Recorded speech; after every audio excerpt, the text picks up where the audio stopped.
Pada suatu hari, Talia keluar bersia-sia seorang diri ke dalam hutan kecil berdekatan rumahnya.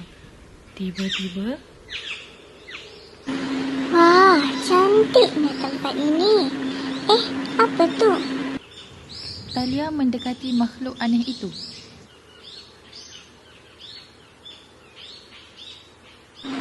Wahai katak raksasa, kenapa dengan kepalamu? Aku dilibas dengan gergaji, kemudian terkena pada bahagian kepalaku. Tidak mengapa, izinkan aku merawatmu.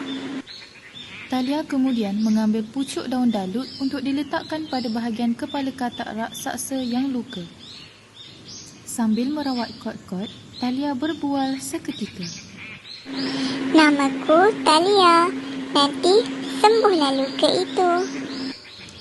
Seketika itu, katak raksasa itu sudah pulih dan terus menghilangkan diri ke dalam hutan. Talia terkejut akan katak raksasa itu yang tiba-tiba menghilang.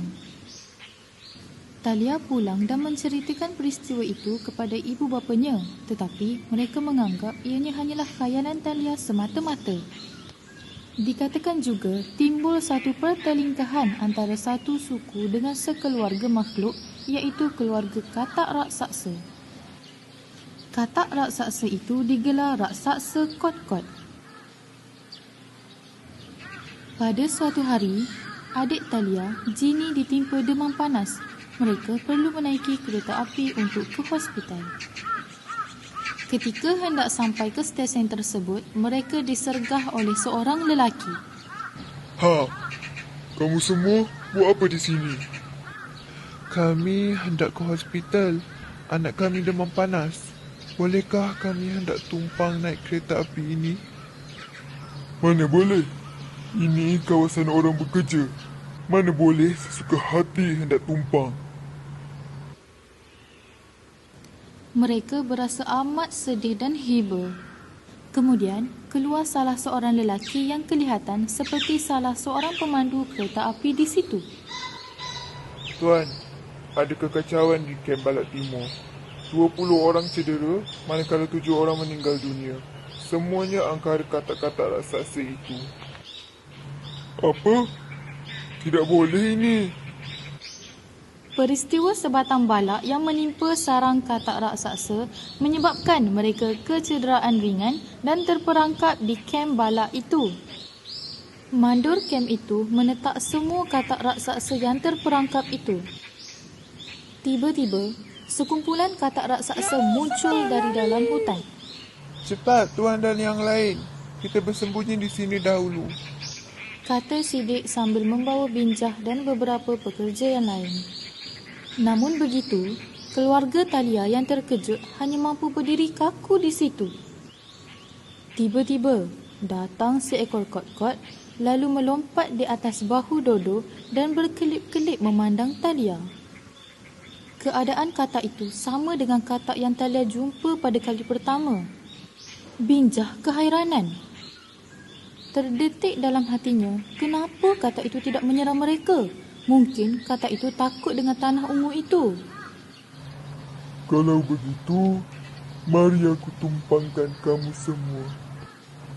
Baiklah, terima kasih tuan. Turun sahaja dari kereta api, Sidik memanggil Dodo. Dodo, kau tahu tak yang Tuan Binjah berhasrat ingin melombong di Bukit Ungu? Betul ke apa yang kau beritahu aku ni? Ya, betul. Tuan Binjah telah mengarahkan penduduk kampung untuk berpindah dan bawa Samseng ke sana. Dodo sangat terkejut dan risau akan perkara yang akan berlaku. Apa yang patut kami lakukan? Kalau begitu, mari kita ke balai polis sekarang. Kita buat aduan tentang niat jahat Tuan Binjah. Binjah dan pengikutnya membawa jentera berat untuk memusnahkan kampung orang asli di situ. Ha, bakar semua pondok itu sampai tiada sisa. Baik, Tuan. Kemudian, Dodo dan Sidik menjerit merayu. Tolong jangan bakar rumah-rumah kami. Tuan, tolong hentikan semua ini. Bahkan musnahkan saja semuanya. Tolonglah, jangan bakar kampung kami. Dodo merayu sambil menangis-nangis. Tiba-tiba, Binjah melepaskan 2 tembakan ke arah mereka. Salah satu daripadanya terkena lengan Dodo. Tolong! Dalam keadaan yang huru-hara itu, Talia menjerit memanggil raksasa Kot-Kot. Wahai raksasa Kot-Kot, keluarlah dari tempat tinggalmu. Bantulah kami. Mari semua, keluarga Talia dan orang kampung berada dalam kesusahan sekarang. Kita serang mereka. Ayo. Lari! Jangan! Jangan. Tolong.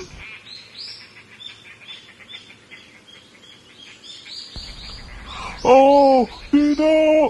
Jangan! Tolong aku! Beratus-ratus raksasa Kot-Kot yang lain menyerang pengkhianat itu sehingga ramai terkorban termasuk Binjah. Selepas peristiwa itu, raksasa Kot-Kot terus lenyap tanpa jejak.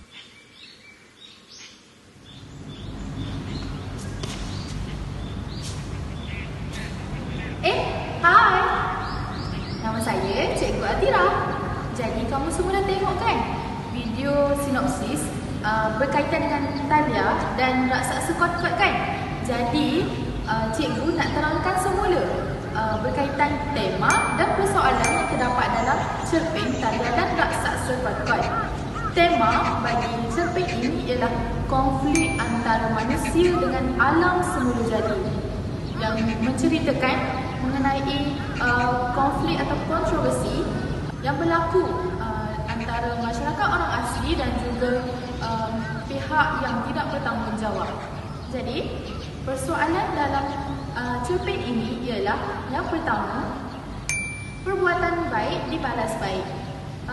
Persoalan ini dapat dilihat menerusi peristiwa Talia yang bersia-sia di hutan dan dia terjumpa seekor katak raksasa yang cedera dan dia membantu katak tersebut, dan di akhir cerita ini katak itu akhirnya membalas semula dengan menolong keluarga Talia daripada dikhianati oleh golongan yang tidak bertanggungjawab.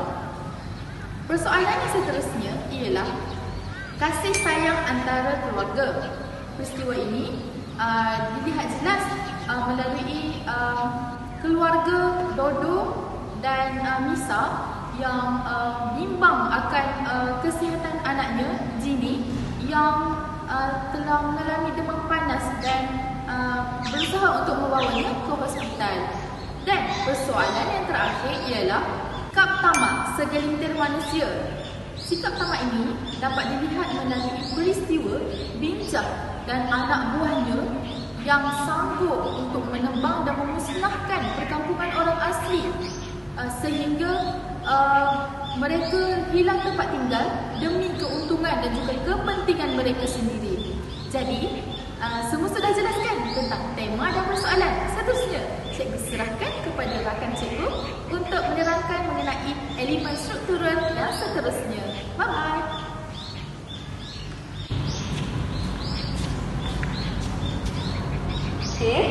Mana Cikgu Atira ni? Lah, semuanya masih ada kat sini nampaknya. Okey, baiklah, kita teruskan penerangan mengenai nilai dan juga pengajaran. Okey, nilai yang dalam cerpen ini yang pertama ialah nilai kasih sayang.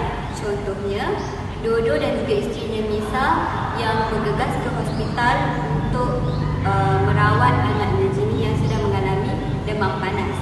Okey, nilai yang kedua ialah nilai tolong-menolong, iaitu Talia yang sudi untuk merawat Kot-Kot yang sedang mengalami kecederaan di kepalanya.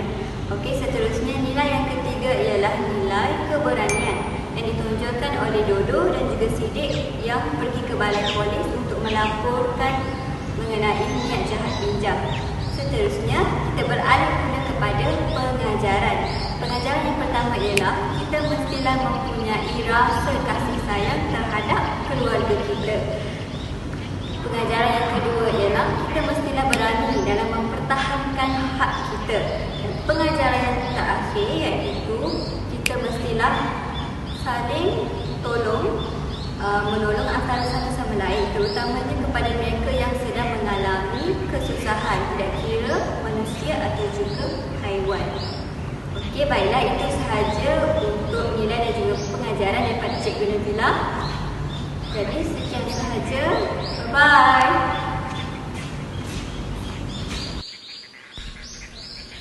Kejap. Tak sabar-sabar ya. Jangan lupa untuk imbas kod QR di sebelah untuk memahami lebih lagi mengenai cerita kami. Jom imbas sekarang. Semoga berjaya.